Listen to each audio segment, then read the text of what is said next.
ये उस समय की बात है जब नवविवाहिता पत्नी देवकी को रथ पर विराजमान करके वसुदेव जी ले जा रहे थे। कंस बड़ा बलवान, स्वभाव में धूर्तता, वसुदेव जी से कहा मैं रथ हाँकूंगा, मेरी बहन है, और रथ के घोड़ों की लगाम पकड़ ली, स्वयं रथ हाँकने लगा। रथ चल पड़ा।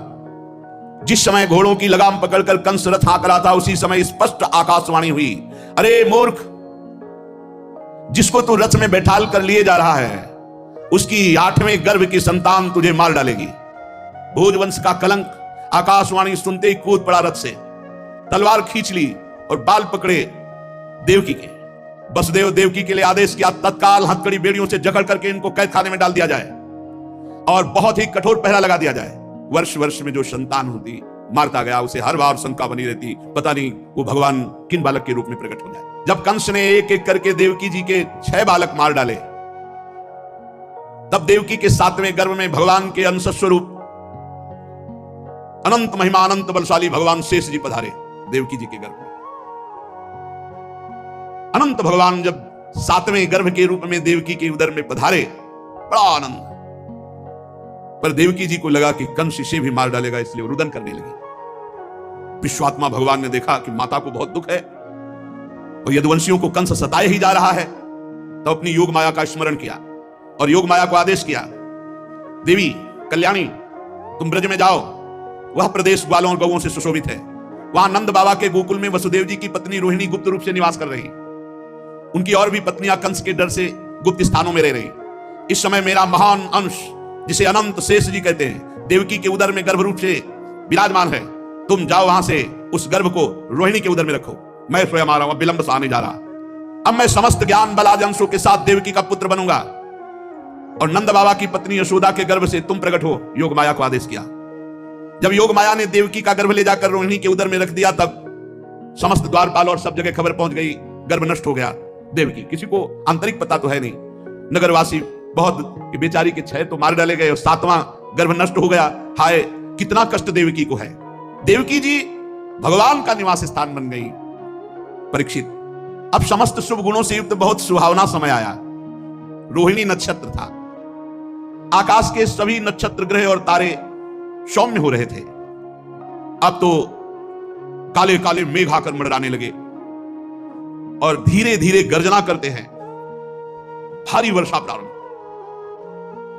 जन्म मृत्यु के चक्र से छुड़ाने वाले जनार्दन भगवान का अवतार समय निशीत रात के 12 बजे। उसी समय सबके हृदय में विराजमान भगवान देवरूपिणी देवकी के सामने प्रकट हुए। श्री भगवान ने कहा, देवी, स्वयंभू मनवंतर में जब तुम्हारा पहला जन्म हुआ था, उस समय तुम्हारा नाम था प्रश्नी और ये वसुदेव श्रुतपा नाम के प्रजापति थे। तुम दोनों के हृदय में बड़े ही शुद्ध भाव थे। जब ब्रह्मा जी ने तुम दोनों को संतान उत्पन्न करने की आज्ञा दी, तब तुम लोगों ने इंद्रियों का दमन करके उत्कृष्ट तपस्या की। तुम दोनों ने वर्षा, वायु, घाम, शीत, उष्ण आदि काल के विभिन्न गुणों को सहन किया और प्राणायाम के द्वारा अपने मन के मल को धो डाला। तुम दोनों ने सूखे पत्ते खाकर फिर हवा पीकर केवल तपस्या की। अभीष्ट वर प्राप्त करने की इच्छा से मेरी आराधना की। कितना कठिन तप! मुझ में चित्त लगाकर ऐसा परम दुष्कर घोर तप करते हुए देवताओं के 12,000 वर्ष व्यतीत हो गए। पुण्यमयी देवी, उस समय मैं तुम दोनों पर प्रसन्न हुआ, क्योंकि तुम दोनों तपस्या, श्रद्धा, प्रेममयी भक्ति से अपने हृदय में नित्य निरंतर मेरी भावना की थी। जैसा मैं आज तुम्हारे सामने प्रकट हुआ हूं, वैसा उस समय भी प्रकट हुआ था और तुमसे कहा वरदान मांगो। तब तुम दोनों ने कहा, आप जैसा पुत्र मुझे चाहिए। हो, मेरे जैसा तो सिर्फ मैं ही हूं। तो मेरे जैसा पुत्र, तो मैंने ये वरदान दिया कि मैं ही स्वयं तुम्हारा पुत्र बनकर आऊं। ये छोटी मोटी तपस्या का फल नहीं है, आप देख लीजिए। हे माता जी, मैंने देखा कि संसार में शील, स्वभाव, उदारता, अन्य गुणों में मेरे जैसा कोई नहीं, इसलिए मैं ही तुम्हारा पुत्र हुआ हूं। मैं ही। भगवान इतना कहकर चुप हो गए और अपनी योग माया से देखते देखते एक छोटे शिशु के रूप में नीलमणि।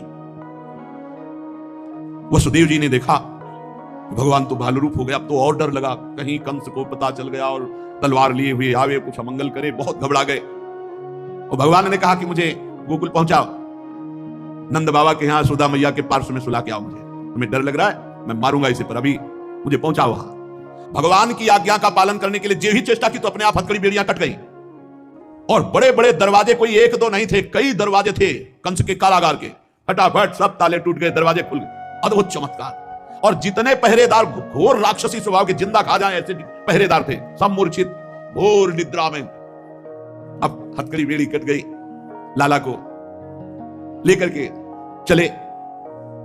उस समय घोर बादल छाए हुए, अंधेरा, कुछ दिखाई नहीं दे रहा। कितना कष्ट में जीवन भक्त। अब सोचो, अभी अभी तो प्रकट हुए हैं और अभी अभी त्याग करने जा रहे हैं, अभी अभी त्याग करने। इधर समस्त द्वारपाल सब सोए हुए हैं वसुदेव जी भगवान को लेकर। वर्षा हो रही, पीछे पीछे गुप्त रूप से शेष भगवान फण धारण किए, मेरे प्रभु को बूंदे ना लगे। जब वो लीला कर रहे, वसुदेव जी को पता नहीं कि पीछे शेष भगवान फण धारण किए, वो तो बस चिंतन में चले जा रहे हैं, कैसे वहां जाएंगे, कोई जान ना जाए कोई। और वहां पहले ही योग माया ने पूरी व्यवस्था करी, पूरा का पूरा परिकर सब बेहोश है नींद में, किसी को सुध नहीं है। केवल यशोदा मैया को प्रारंभ में इतना था, कुछ हुआ और बेहोश हो गए। क्या हुआ, ये निर्णय नहीं हुआ। यमुना जी ने देखा कि प्रभु पधार रहे, तो पहला चरणामृत तो हमारे अधिकार बनता है। अरे जिनके चरणों का ध्यान बड़े बड़े महापुरुष शिव आदि करते हैं, आज वही प्रभु मेरे पास आ रहे हैं। आनंद में भर गई यमुना जी और उफान। यमुना जी ने जब उफान आनंद का लिया तो वसुदेव जी के प्राण बहुत घबरा रहे हैं कि अब क्या करें, लौट सकते नहीं, कोई नौका आदि है नहीं। चलो प्रभु ने आज्ञा करी है तो वही देखेंगे, अब मेरे प्राण चाहे चले जाए, मेरे लाला को कुछ। यमुना जी उफान कर रहे कि चरण छू ले, और वसुदेव जी उल्टा सोच रहे कि यमुना जी बढ़ रही तो लाला को बचाए। यमुना जी ऐसे थपेड़ जोर जोर से बढ़ रही। भगवान ने कहा बाबा तो और ऊपर उठाते चले जा रहे, तो यमुना जी और बढ़ती चली जाएंगी। एक श्री चरण बड़ा, ये वसुदेव जी को पता नहीं, जो ही यमुना जी को श्री चरण प्रभु के स्पर्श हुए तो तुरंत नाभिभर हो गई और ऐसे एकदम शांत। वसुदेव जी बाबा के नगर में गोकुल में गए तो डर रहे थे कि कोई देख न ले, लेकिन वहां कोई देखने वाला था, सब सोए हुए थे। अब पार्श्व में देखा, कन्या उठाया और आ गए। जे ही आए तो जैसे जैसे दरवाजे में प्रवेश करते जाते वैसे वैसे जंजीर ताला सब फिट। और जे ही वहां गए और देवकी जी की गोद में उस कन्या देवी हथकड़ी बेड़ी जकड़ गई। योग माया के आते ही दरवाजे बंद, हथकड़ी बेड़ी जकड़ गई और पहरेदार जग गए और कन्या जोर जोर से रोने लगी। पहरेदार भागते हुए गए, कंस से कहा महाराज 8वीं संतान उत्पन्न हुई। अब तो कंस के होश नहीं, दौड़ता हुआ आया, दरवाजे खोले गए, जग गए और पैर पकड़ा और कन्या को हाथ जोड़ रही। देवकी जी ने कहा भैया मारो मत, आकाशवाणी हुई थी कि पुत्र होगा, ये तो कन्या है, स्त्री जाति है, अभी बच्चा है, आप क्यों मार रहे हो भैया, तुम तो बड़े कृपालु हो, और देखो हमारे कई बच्चे मार डाले तुमने, अब एक कन्या बची, इसे तो दे दो, मैं तुम्हारी छोटी बहन हूं, बहुत दीन हूं। बड़ा प्रार्थना की, लेकिन वो देवकी जी रोती रही, पैर पकड़ करके कन्या को एक चट्टान पर। और ये कन्या कोई साधारण कन्या तो थी नहीं, आद्याशक्ति महाभगवती। हाथ से छूट गई और सामने आकाश में देखा तो 8 आयुध, दिव्यमाला वस्त्र चंदन मणिमय आभूषणों से विभूषित, धनुष त्रिशूल बाण ढाल तलवार शंख चक्र गदा। देखा सिद्ध चारण गंधर्व अप्सरा किन्नर सब स्तुति कर रहे अम्बा की। और उस समय देवी ने कहा ए मूर्ख, तेरी सामर्थ्य नहीं कि तू मुझे मार सके, और तू जिसे सोच रहा ना कि मैंने मिटा दिया, अरे तेरे मारने वाला पैदा हो चुका है। निर्दोष की हत्या करने वाले, अब तू बच नहीं सकता, कहीं भी भाग के जा, तेरे मारने वाला अब कंस के दिमाग में आया कि संतान तो 8वीं पुत्र होनी थी, पैदा हो चुका, ये आकाशवाणी झूठ कैसे बोल सकती, तो पैदा तो देवकी के यहाँ ही होना चाहिए। बड़ा आश्चर्य हुआ। तो कंस वहां से अनुमति लेके चला गया और बुलाया पूरे परिकर को और कहा योग माया ने जो कहा है वो झूठा नहीं हो सकता, 8वीं संतान पैदा हो चुकी है मारने वाली, तो ये लड़की नहीं हो सकती, ये पुत्री नहीं हो सकती, कुछ है, प्लानिंग करो। वो कह रहे पैदा हो चुका तो ब्रज में होगा। कंस के मंत्री जितने थे वो कंस से भी ज्यादा बुरे स्वभाव वाले थे।